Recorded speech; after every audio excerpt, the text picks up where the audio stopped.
Welcome to a special presentation to commemorate the 100th anniversary of the Tomb of the Unknown Soldier. We're so honored today to be joined by our guest of honor, Ruth Robinson, Education Committee Chairwoman for the Society of the Honor Guard, Tomb of the Unknown Soldier. Before I introduce Mrs. Robinson, I'd like to recognize our Kansas daughters who have joined today's presentation to offer questions and discussion following the presentation. Retha Blecka, Kansas State Chaplain; Peggy Barrett, Kansas State Recording Secretary; Nancy Williams, Northwest District Assistant Director; Sandy Worth, State Chair, Commemorative Events; Mary Cutting, State Chair, Women's Issues; Gina Walters-Fancella, State Chair, DAR Service for Veterans; and Bonnie Hitchcock, State Chair, National Defense. Thanks to each of you for joining today's presentation and discussion. Before we begin today's presentation, I'd like to invite Sandy Worth, Chair of the Commemorative Events Committee, to share information about the commemoration of the 100th anniversary of the Tomb of the Unknown Soldier. Mrs. Worth. Thank you, Madam State Regent. The Tomb of the Unknown Soldier in Arlington National Cemetery is dedicated to U.S. service members who have died with their remains unidentified. The unknown soldiers laid to rest at the tomb represent all missing and unknown service members who made the ultimate sacrifice. They not only gave their lives, but also their identities to protect these freedoms. The tomb is the final resting place for the unknowns from World War I, World War II, and the Korean War, and it is guarded at all times. The Tomb of the Unknown Revolutionary War Soldier is located in Philadelphia. That memorial honors the thousands of soldiers who died during the American Revolution, many of whom were buried nearby in mass graves. DAR is partnering with the Society of the Honor Guard of the Tomb of the Unknown Soldier to observe the 100th anniversary of the Tomb of the Unknown Soldier on November 11th, 2021.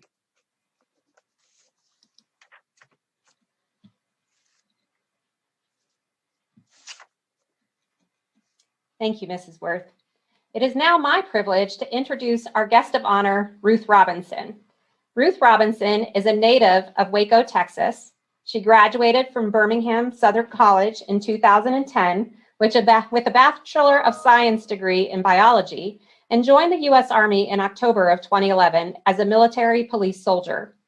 Her first duty station was Fort Carson, Colorado, serving with the 59th and 984th Military Police Companies. In 2013, she deployed to Afghanistan. Her next duty station was Fort Myer, Virginia in 2015, serving with the 289th Military Police Company. In June 2015, she volunteered for training at the Tomb of the Unknown Soldier.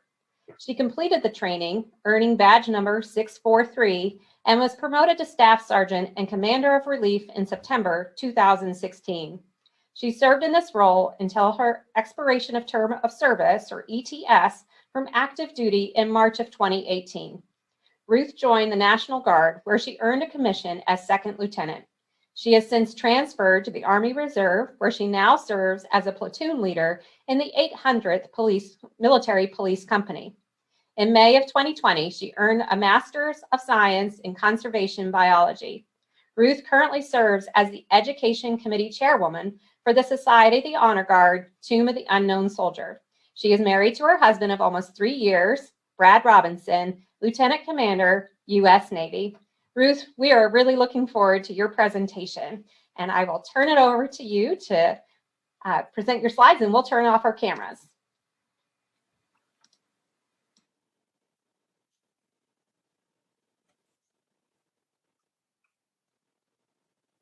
Just want to say thank you for the opportunity to be your guest speaker, and I look forward to the end of this presentation when I get to have field questions from all of you.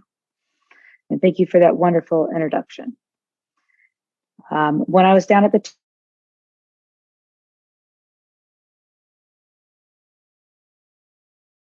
tomb, I was down there, and I served down there from 2015 to 2018. And it was last year, I think Gavin McElvena approached me to possibly be the Education Committee Chairwoman for the Society of the Honor Guard, Tomb of the Unknown Soldier. And I was more than willing and able to accept that wonderful title and position within the society.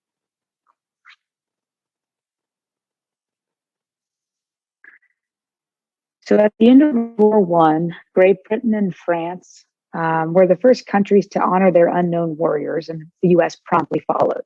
A congressman by the name of Hamilton Fish presented Public Resolution 67 for the U.S. to have an unknown soldier interred in Arlington National Cemetery. And on March 4th, 1921, Congress approved for an unknown soldier to be interred on the Memorial Plaza in Arlington National Cemetery. So between March 4th and November 11th of 1921, there was a selection process to have an unknown soldier. The four major American cemeteries in France, there are four major American cemeteries in France, and one unknown was chosen from each of those cemeteries and brought to the town hall in Chalon-sur-Marne, France. It is now known as Chalons-en-Champagne. They were brought from these different locations at different times of day, different routes of travel. So there was no idea which cemetery they came from. So there was no bias in the selection. And once they were brought to the town hall, they were all in identical caskets and draped with American flags, again, to keep them from being identifiable in any way or any bias for the selection. And random times throughout the day, an officer would come in and rotate the caskets, again, to help prevent any bias.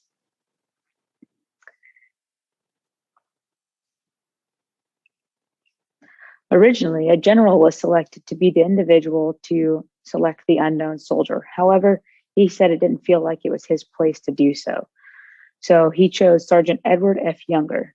Now, Sergeant Edward Younger, he was originally just supposed to be a pallbearer for the unknown. So imagine coming in thinking, okay, I'm just going to be a pallbearer, and then being told, no, you are going to be the one who selects the unknown soldier to represent all the unknown and missing from World War I. Sergeant Younger is also buried in Arlington National Cemetery. He had fought in 3 of the 4 major battles from which the unknown candidates were chosen from. And so when he entered the town hall, he was like, how do I choose this unknown soldier? So what he did is he circled the caskets 3 times and placed a spray of white roses on the 3rd casket from the left. He then faced the casket, stood at attention, and saluted. And that soldier was immediately placed under 24-hour guard. And the 3 that were not selected were then interred side by side in the Mouzargon Cemetery in France.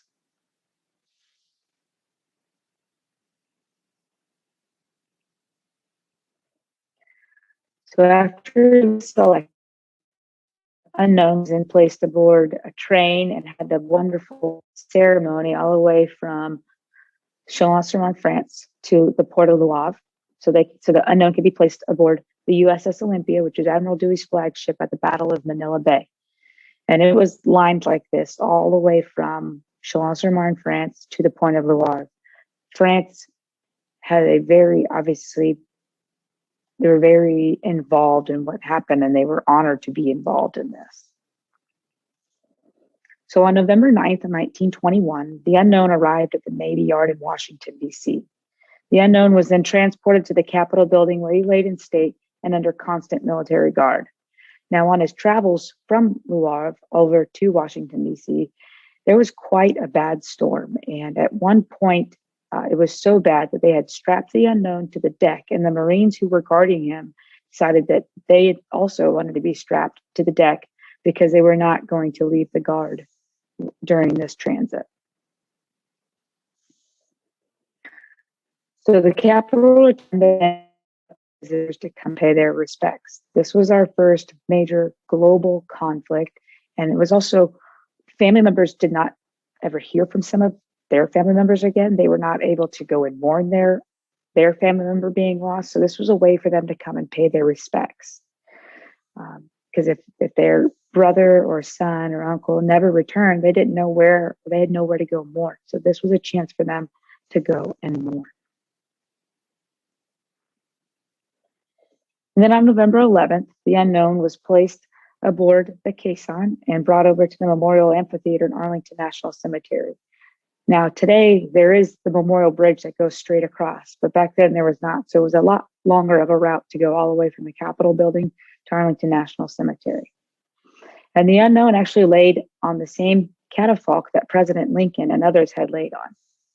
The funeral was conducted in the amphitheater there at Arlington National Cemetery. Now, the next of kin is usually the one who receives the flag. However, being an unknown soldier, there was no next of kin. So President Warren G. Harding accepted the flag as the next of kin for the unknown soldier.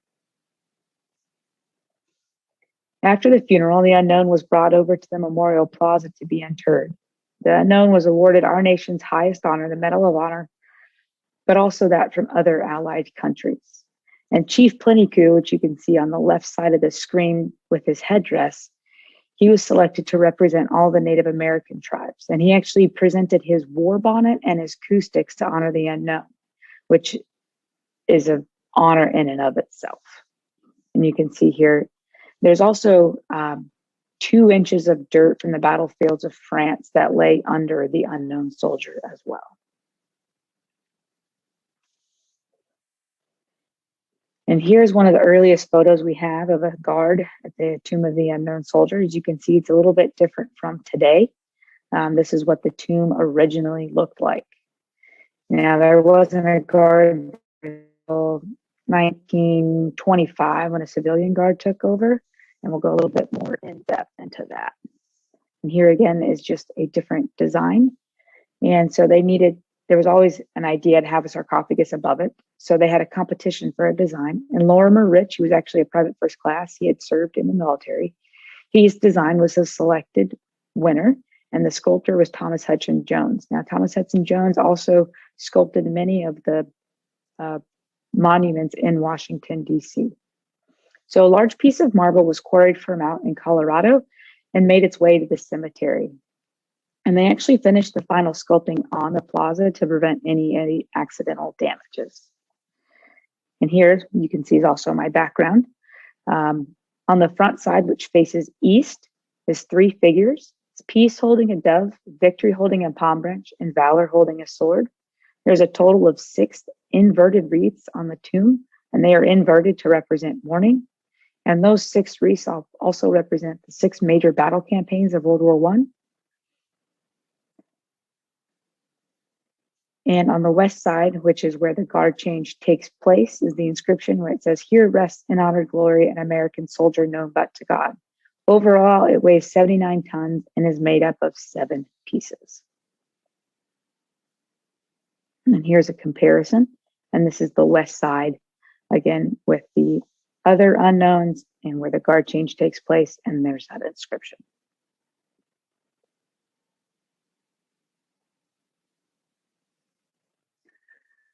Our next war was World War II, and that ended for us in 1945, and Congress approved for an unknown soldier to be interred on Memorial Plaza. They were given a 5-year time limit to identify as many as they could before they were going to have a selection process. Well, that 5 years runs right into the beginning of the Korean War in 1950. So that selection process was still placed on hold. And so we went and fought in the Korean War, which ended for us in 1953. Again, Congress approved for an unknown soldier, the Korean War, to be interred on the Memorial Plaza. And we're at the same 5-year time limit to identify as many as they could. So in 1958, there was a double interment and a double interment selection process. It was a little bit different for World War II because we fought in 2 theaters, the Atlantic and Pacific.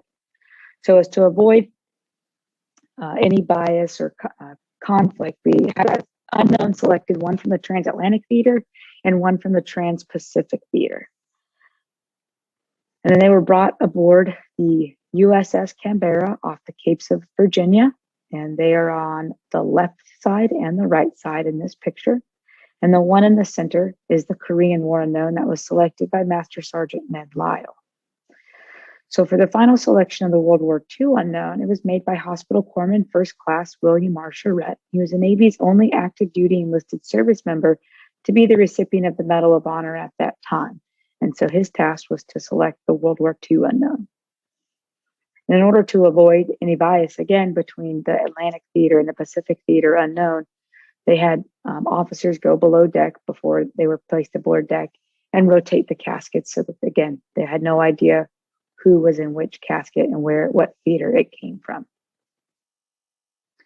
So after Hospital Corpsman First Class William R. Charette made the selection, and the one that was not selected was actually buried there at scene with full military honors. Then the Korean War Unknown and the World War II Unknown were brought to Washington, D.C. to the lay in state at the Capitol Rotunda. Then on Memorial Day, 1958, they were placed aboard horse-drawn caisson and brought over to the Memorial Amphitheater where funeral services were conducted. The next of kin for the World War II Unknown was President Dwight D. Eisenhower, and for the Korean War Unknown was Vice President Richard M. Nixon. Both unknown soldiers were presented with the Medal of Honor. And if you're looking at it from the west, on the right-hand side is the World War II Unknown, and on the left side is the Korean War Unknown.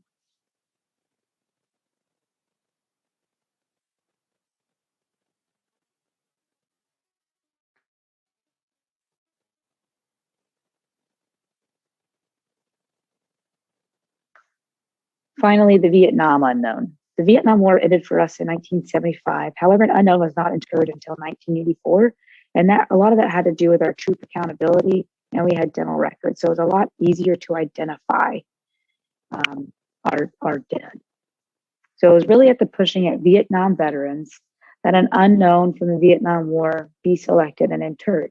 Because at this time, the Vietnam Wall had not been designed and installed there in Washington, D.C.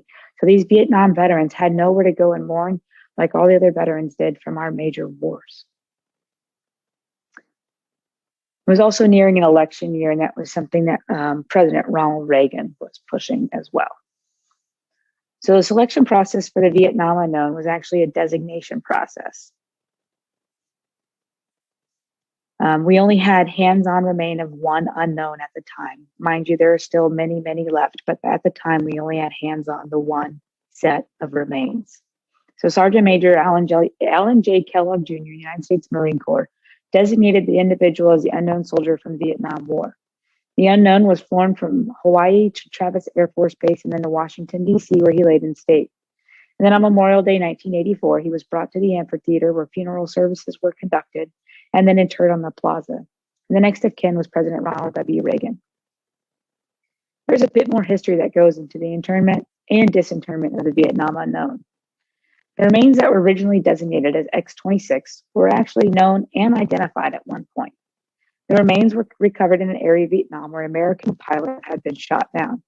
His ID card and some survival gear had been recovered in addition to 6 of his bones. However, when in transit from Vietnam to Hawaii, his remains and his gear were separated. The science they used at the time determined that the bones recovered did not measure up to the individual they were said to be from. That being said, the weight and height of the possible individual did not match up with what the science said of the weight and the height that the bones were saying. So therefore, his remains were designated as X-26.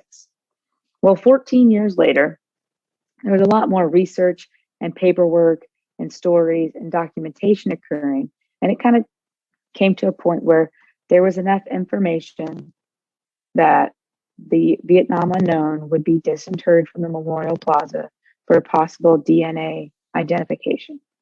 And in 1998, the Vietnam Unknown was disinterred. This was quite a process. They started, I think it was at the end of this close of the cemetery, and it wasn't until just after midnight they were able to get the marble off, but also the concrete encasing around the unknown soldier because he wasn't supposed to be taken out. So then the remains were brought over to Walter Reed Medical Center and underwent DNA analysis. The result came back as a match for First Lieutenant Michael J. Blassie of the United States Air Force. His sister, Colonel Patricia Blassie, gives a talk about her journey and having her brother identified. So if you have a chance, I do recommend that you go on YouTube and find her presentation. And now that he is a known soldier, he can no longer be on the plaza because he is not an unknown. And at the request of his family, his remains were handed over to them, and he was reinterred in Jefferson Barracks National Cemetery in St. Louis, Missouri. But due to the increase in technology and likelihood of being able to identify more service members, it was decided that another Vietnam unknown would not be interred on the plaza. So the only thing that is underneath that marble is a Vietnam service ribbon and a 1998 U.S. Lincoln penny. So the slab of marble was rededicated and it has an inscription on it. It says, honoring and keeping faith with America's missing servicemen from 1958 to 1975, the years of the Vietnam War. Oh, so excuse me, 1963 to 1975.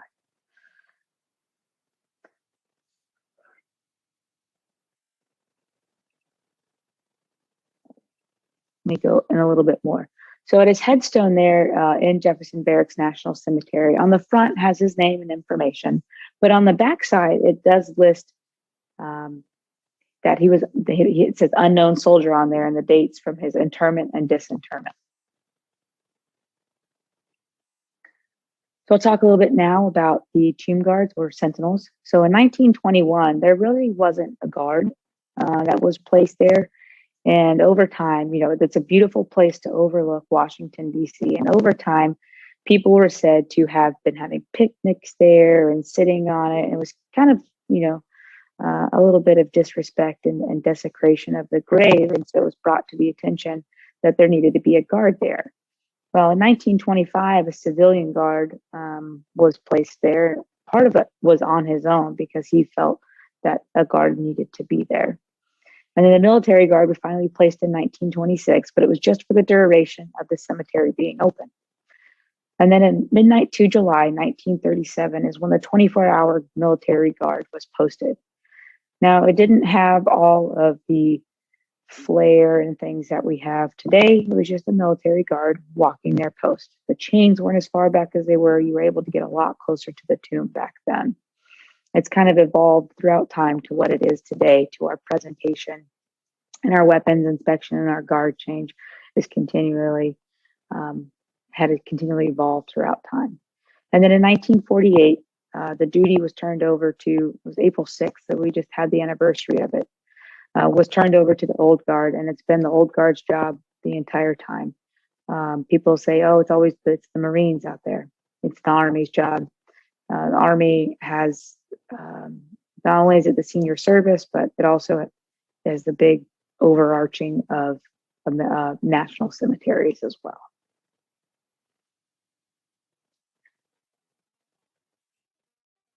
And to become a tomb guard, you have to be obviously in the Army, and you have to be assigned to the 3rd Infantry Regiment, the Old Guard. It doesn't matter what your MOS is, as long as you're assigned, or your military job is, as long as you're assigned to the Old Guard. So when I was down there were military police, there were cooks, there were admin soldiers, there were chemical or CBRN soldiers, infantry, obviously. So we had a wide range of different jobs that were soldier jobs that were down there. But at the end of the day, we were all tomb guards. The two that are out there in that picture with me, those are both infantrymen, which was mostly that's who is down there. However, it's becoming more and more varied and having different soldiers down there to include medics. So it's pretty wide variety of soldiers down there. It's usually broken into about 3 reliefs. So first relief are usually the taller ones. And then second relief is kind of in the middle where they could float to either first or third relief if needed. And then third relief are the shorter soldiers, which is what I was part of because I'm only 5'5". And you think, oh, aren't there height standards for the old guard? Well, there are, but just like with anything in the military, everything is waiverable.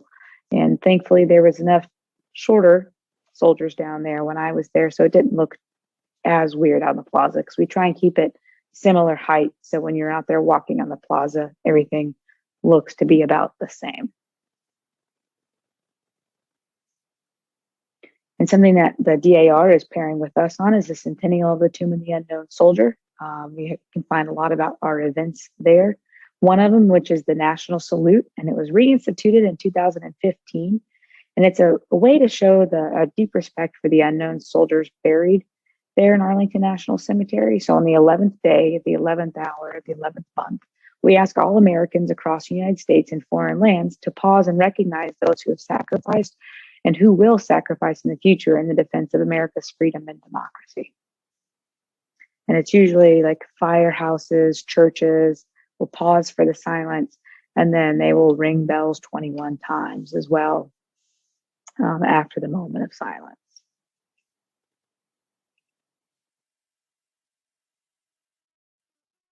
About the society, we are a nonprofit organization created by Tomb Guards, one of which our president, Gavin McElvanna, and it's for protecting and enhancing the welfare and the image of the tomb, educating the American public on the history of the unknown soldier, preserving the history and traditions relating to the tomb, and also to provide assistance to Tomb Guards and their families.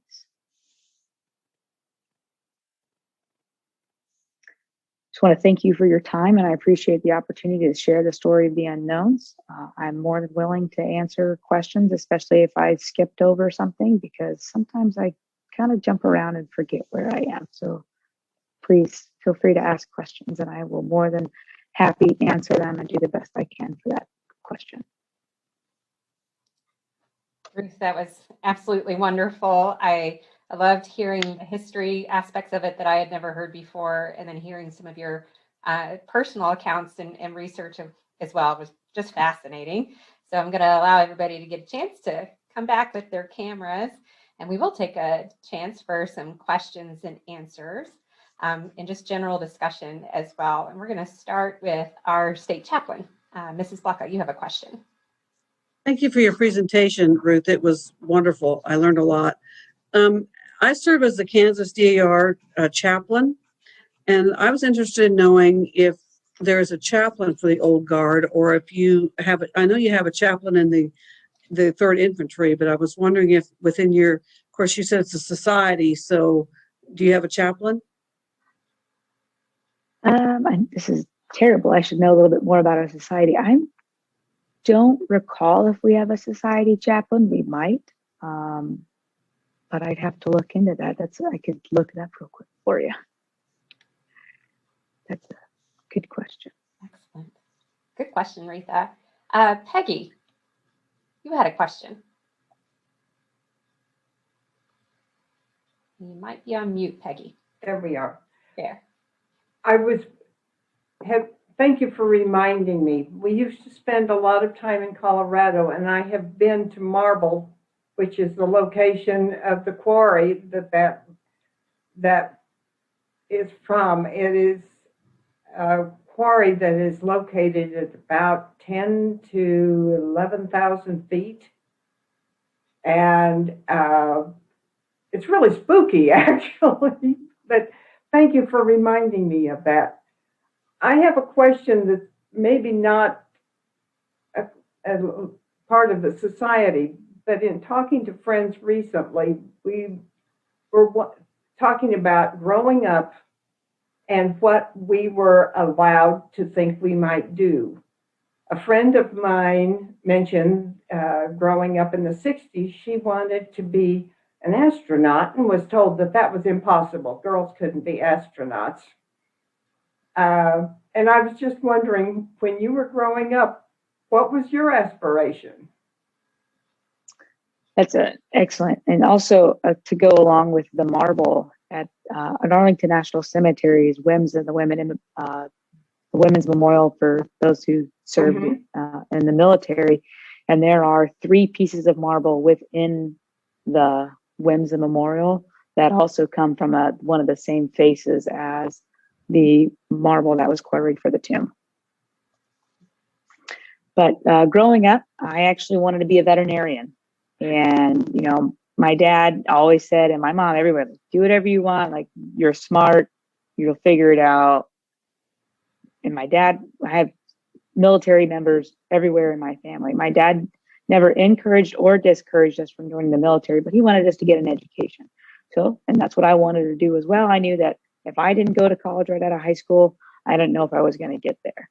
And so that's what I did. I went to college and I started taking my science courses, and I realized that, you know, being a veterinarian might be a little bit more challenging than I'm ready to do. And I've always loved the outdoors, but I really started to fall back in love with the outdoors and studying about it and learning it and the conservation and preservation of it. And so I got my degree in biology. And I happened to like law enforcement too. So I was military police in the Army. And now I kind of combine the two with being a federal wildlife officer, because as a agency for Fish and Wildlife, we are a conservation agency and versus just strictly a law enforcement agency. And so I kind of pair the two of my things that I really enjoy doing with that, and get to spend a lot of time outdoors. And I'm the first one in my family to have any kind of job like this. And, you know, while I was in the middle of that, I was able to get my master's in conservation biology. My dad's like, all right, PhD is next. I said, there's only so many names and titles and letters I can have behind my name, but I think my husband and I are in a good competition to figure out who can have the most, because he has his MBA as well. Thank you. Excellent, Ruth. Mrs. Williams, you have a question. I sure do. Ruth, once again, thank you for your service to the United States of America. And your duty, I've been reading about it, and you're quite toned to honor your service and your career, since you're actively supporting, or you did, the active duty soldier with detail for their safety and professional development. So why did you choose your duty at the tomb of the unknown soldier with the 3rd Infantry Regiment at that point in your career? Why would you pull out of a active duty type situation to the tomb duty? Yeah, so the tomb was still active duty. It was just kind of more of like a special assignment or a broadening assignment. So when I was in Afghanistan in 2013, I was kind of deciding where I wanted my next duty station to be, because it was coming close time for me to PCS. And my husband, who was my boyfriend at the time, was stationed out in Norfolk with the Navy. And I said, well, I kind of want to be close to him, because traveling across country is not only expensive, but it's a little hard. So I was looking at duty stations out that way. And I had been to the tomb before, but I didn't really thought about it as a duty station for myself, because I only knew so much about it at the time. And I looked at it and I was like, you know what? That's what I want to go do for my next career, or my next step in my career. I wanted to go do something different. And there's no higher honor to me than to be able to have been a tomb guard and stand watch over these unknowns, because they have a story too, and that's ours to tell. And so when I was in Afghanistan, I actually happened to be able to meet a former tomb guard there as well and talk with them about it. And that really solidified that is what I wanted to go do for my next duty assignment. So I had to apply to get into the 3rd Infantry Regiment, because they only take the best of the best. They want to make sure there's no blemishes on your record, that you really do, embody, and you can be a face for the United States Army. And so I applied, and I had to originally go to the 289th Military Police Company, because I am military police. And then I told them right away, everybody knew before I even showed up at Fort Myer that is what I was going there to do, was to go be a tomb guard. And so for the first few months I was there, I did serve as military police. I patrolled, and I had soldiers and did that. And then they finally had a training schedule opening for the tomb, and that's when I went down there, and I didn't look back. Oh, that's wonderful. I did want to mention, I guess, why I'm on this board, or whatever you want to call it. My first husband was in the service and served in Vietnam for 3 tours. He was special services, what do you call it? Now I even forget, it's been so long ago. Special forces he was in. So when he came back to the United States, he served for funeral detail in Washington, D.C. And he said that it was a depressing type of service, but an honor to serve those that he had served with in this funeral detail, and to pay back what they had given to him. So I guess just to give you a little background as to why I'm here today. But once again, Mrs. Robinson, thank you so much for your service.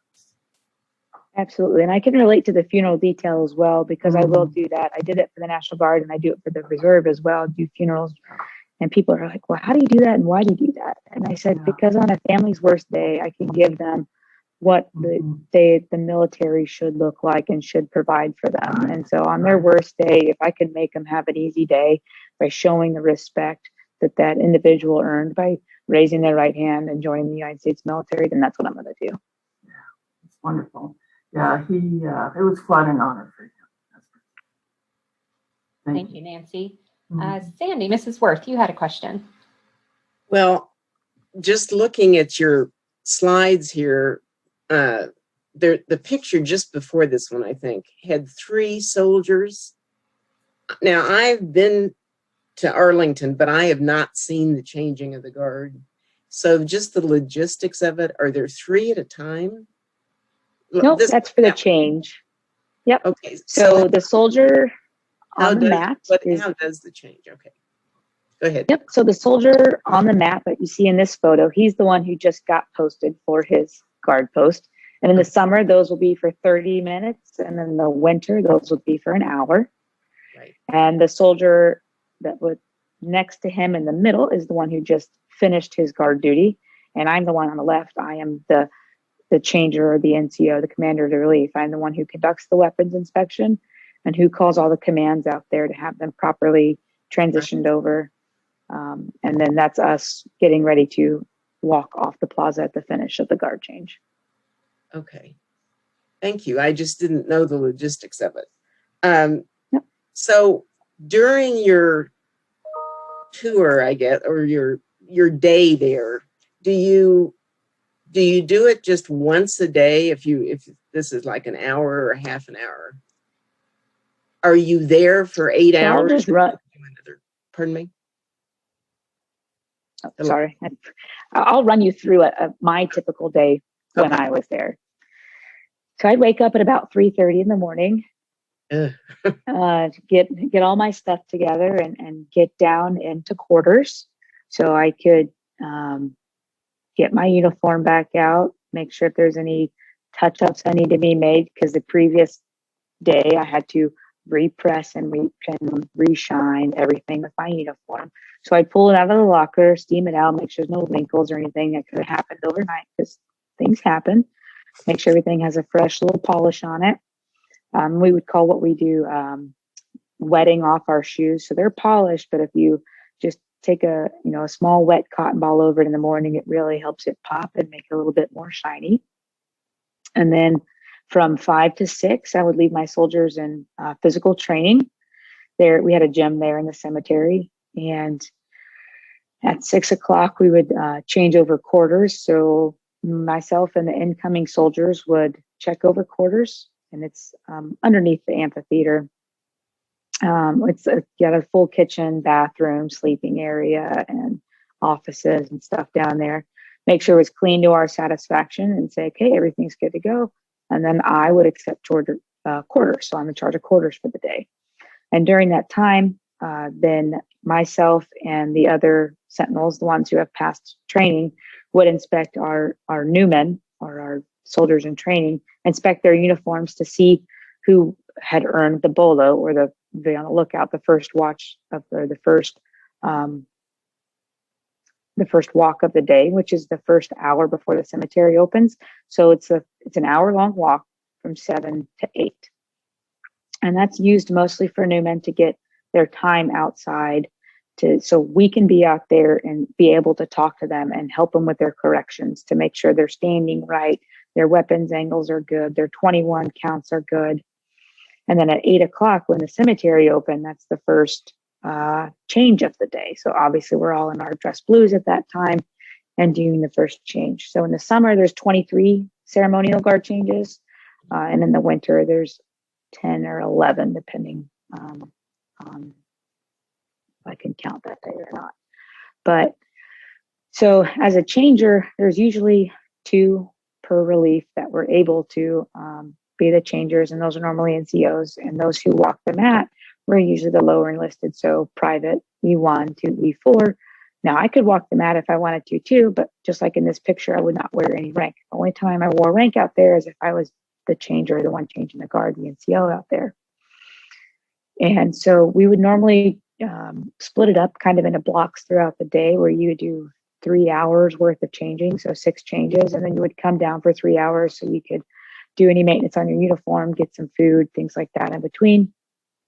All the while this is going on, when the soldier is out there walking for the half hour, for the hour, we're down in quarters training. So our new men are down there working on their rifle anglers, working on their cadence. And we're also building medals racks or working on new blouses, giving presentations to the public, and conducting the wreath ceremonies that also go on. So it's pretty busy down there. And the amount of walks that you do per day will change every single day, because you can do what we call a back-to-back, or that's you're out there and you're doing every other walk. Or if you're a new man and you're trying to earn these walks, sometimes you might earn 1 walk a day, or sometimes you might earn 11 walks a day. It really just depends on how things are going, how many are actually actively out the door and can walk the mat. Because even if you're in training, you still have to go out there and perform the duties, because otherwise you won't progress. They just don't wear the badge until they earn it. And then the cemetery closes in the winter. It closes at 5, and in the summer it closes at 7. So after that, the last post of the day again is another bolo, and that again is usually another new man out there getting to work on them and their time and their abilities outside. And then after that, that last ceremonial guard comes down, and then we post the guard after the cemetery is closed. And we're out there in our camouflage uniform. So we don't just walk the mat anymore. We are able to walk around the plaza. We do training. So, because it's at night, and we'll have the whole relief out there doing training. That's how we train. That's how we work together. And we actually get to train where we work during the day. So, it helps to make our guard change sequence look better, and all of our timing and cadence get better together. So after the close of cemetery, you also have to take everything off your uniform so that you can press your blouse and then shine everything and re-put it back on your uniform. And then also shining your shoes. And again, this is while you're still training soldiers and taking care of your own uniform at night. You might get some sleep here and there, because we still have to post throughout the night. And then when the next relief comes in at 6 o'clock in the morning to change over the quarters to them, that's the night go home. I would sleep till about 1 o'clock and then wake up so I'm still awake and have part of my day, and then go to sleep and do it all over again. So we did that every other day for 5 days, and then 4 days off. But those 4 days off aren't really 4 days off, because you will have to meet your soldiers in at quarters to help train them and teach them how to do uniform maintenance, or if they're making something new, whether it be a scabbard or a holster for the pistol, or they're making a medals rack. Like, I have to be there to teach them how to do it and observe them doing it. So I wasn't always off on those 4 days either. Wow, that's impressive. Thank you for just the logistics. I mean, it's not as lofty a question, but it's interesting to hear. Absolutely. Mrs. Cutting, you had a question as well. Yes, I do. Thank you for your presentation. It was very, very interesting. I know that you give talks frequently. What would you say to a young woman who aspired to be a Sentinel? What kind of advice would you give her? I would tell her to go in there and not be expected to be treated any differently, because you are a female. And currently there's a female down there right now. It's our first class, Chelsea Porterfield. She is the first female sergeant of the Guard. And her and I have a very close relationship. And so, you have to have thick skin to be down there in general. Things have changed since I've been down there, but it has to be something that you want to do and desire to do. And if it's going to be difficult, just like anything else in life, but you go out there, and once you start guarding the unknowns, and you're out there at 2 o'clock in the morning, and you start having a conversation with them and asking, like, I wonder, hey, did your parents ever come here? Has any of your family ever been here? That's when you really start forming that connection. That's what will really drive you through to get to training. Those times at the 2 o'clock in the morning, 3 o'clock in the morning, when you are tired and exhausted, and you have those conversations and that connection with the unknowns, obviously you never get a response, but those are the things when you're having a rough day, those will get you through the training down there. That's Thank beautiful. you. Thank you so much. And Gina, Mrs. Walter Stansella, you had a question too. Yes, thank you for your presentation. It was really, really interesting. And to you and your husband both, thank you for your service. Before the presentation, I actually went on YouTube and watched a couple of videos on the changing and just different presentations, just so I would know a little bit more about the Tomb of the Unknown Soldier. Are there any like special ceremonies on holidays or recognition days or like Reads Across America where there are special events that take place at the tomb?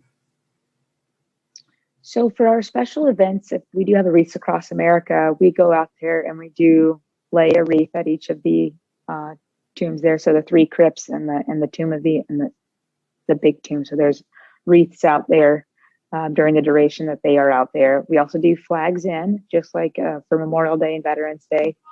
Memorial Day. Yeah, there's flags. Sorry, I'm thinking Labor Day for some reason. But Memorial Day and Veterans Day, there's flags in around that time. And we do flags in there. We have little marble squares and we put flags in for that. And on Christmas Day, it's a Tomb Guard tradition that at noon on Christmas Day, everyone who is a part of the platoon walks down, and the youngest or the newest badge holder and is usually the one who does the actual laying of the wreath. And then you have the current sergeant of the guard or commander of the guard, as well as the tomb guard who has been there, a badge holder the longest, do the other portion of the wreath laying. And that is for us. And a really unique event that we have coming up for the Centennial is that on November 10th, it will be open to the public to be able to walk across and lay a rose. Oh, wow. So that is very symbolic because, like I said in the presentation, the Capitol Rotunda had opened up for the World War I Unknown, and everyone could come and pay their respects. Well, the World War I Unknown is not in the Capitol anymore. It's there on the Memorial Plaza. So it will be open for American citizens, people of the public, to come walk across the plaza and lay a rose there at the Tomb of the Unknown. And we have that same opportunity as tomb guards. And that will be later I think that's on actual Veterans Day for us that we do that, but it's just tomb guards. This is an opportunity on November 10th for us to not only be ourselves across there, but to bring our family members with us so they get to experience and be on the plaza.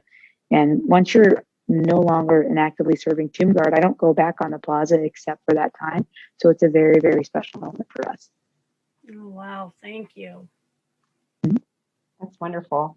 Well, Mrs. Robinson, Susan? thank you so much for allowing us to spend some time with questions with you this afternoon. Before we conclude, I'd like to ask our State Chair of National Defense, Bonnie Hitchcock, to make a special presentation. Mrs. Hitchcock. Thank you, Mrs. Robinson, for sharing such an interesting presentation, and thank you for all your service in protecting and honoring the remains of our fallen service members. And on behalf of the Kansas Society Daughters of the American Revolution, it's my honor to present you with the DAR Distinguished Citizen Medal. The DAR Distinguished Citizen Medal is presented to an individual 18 years of age and older, or to groups that exemplify honor, service, courage, leadership, and patriotism. This medal may be awarded to emergency first responders, emergency health responders, active duty military and veterans of the United States Armed Forces, and citizens who have contributed to the defense, security, or freedom of the community, state, or nation in an exceptional manner. And you truly exemplify the characteristics of this award. We will be shipping you the medal to your home in the upcoming weeks, and thank you again. Wow, that's really amazing. Thank you so much, Bye, for myself and the society. That I didn't know that really existed, and I'm not teary-eyed. There's allergies around here somewhere, but that's really meaningful, and I appreciate that very much. Well, Ruth, thank you again for spending the time with us today. Thank you also for your service to our nation and for your role as the Education Committee Chairwoman for the Society of the Honor Guard Tomb of the Unknown Soldier. Your time with us here today provided such a meaningful opportunity for our Kansas daughters to play a part in the commemoration of the 100th anniversary of the Tomb of the Unknown Soldier. So thank you so very much. Absolutely. Thank you for having me. I appreciate it.